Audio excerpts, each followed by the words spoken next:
கோகுல்ராஜ் கொலை வழக்கில் தலைமறைவாக உள்ள யுவராஜ் உடனடியாக சரணடைவதுடன் சட்ட ரீதியாக இந்த வழக்கை சந்திக்க வேண்டும் என யுவராஜின் தாயார் வலியுறுத்தியுள்ளார்.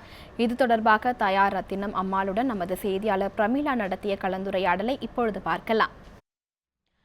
தலித் இளைஞர் கோகுல்ராஜ் கொலை வழக்கில் குற்றம் சாட்டப்பட்டுள்ள யுவராஜ் தற்போது தலைமறைவாக இருக்கிறார். அவருடைய தாய் ரத்தினம் நம்மோடு இருக்கிறார். அவரிடம் பேசலாம். அம்மா, இப்போ உங்களுடைய பையனை நீங்க கடைசியா எப்ப சந்திச்சீங்க? என்ன சொன்னார்? எங்கிட்ட எதுவும் பேசலாமா? நாங்கள் சந்தித்து 4 மாதம். என் பையனை பார்த்தே 4 மாதம் ஆகுது. அவன் அவங்க மாமி வீட்டில் இருக்கிறதுனால இங்கே அதிகமாக வரதில்லை. நான் பார்த்து 4 மாதம் ஆகுது.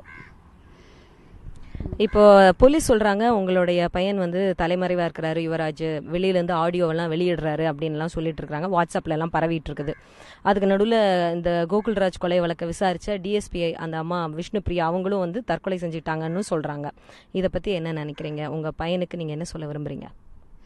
விஷ்ணுபிரியா தற்கொலை செஞ்சது இவனே ஆடியோ எடுத்தே வச்சிருக்கிறான். அவன் நேரில் பேசினது அந்த அம்மாவை பற்றி எந்த அளவுமே தப்பு இல்லைங்கிறது அந்த அம்மாவுக்கும் தெரியும், அவனுக்கும் தெரியும்.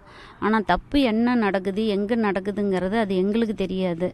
ஏன்னா இந்த கேஸ் பொறுத்த வரையிலும் இவன் சரணடைஞ்சு எல்லாமே ஃபேஸ் பண்ணிட்டா எல்லாத்துக்குமே நல்லதுன்னு நாங்கள் நினைக்கிறோம்.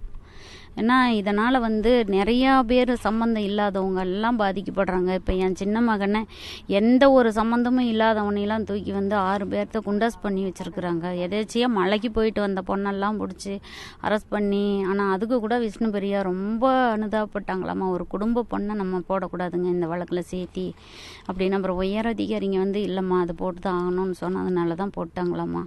சம்மந்தமே இல்லாதவங்கெல்லாம் இதில் ரொம்ப பேர் பாதிக்கப்பட்டிருக்கிறாங்க. அதனால் இந்த நியூஸை பார்த்துட்டு அவன் சரணடைஞ்சு கேஸ் வழியாக அவன் பார்த்துக்கிட்டோம். அதை தான் நாங்கள் விரும்புகிறோம். ரொம்ப நன்றி. இந்த தாயுடைய கண்ணீரும் வலியும் எதை சொல்லுதுன்னா, யுவராஜ் நேரில் சரணடையணும், சட்ட ரீதியாக அந்த பிரச்சனையை எதிர்கொள்ளணும் அப்படின்றதான் இவங்களோட கோரிக்கையாக இருக்குது.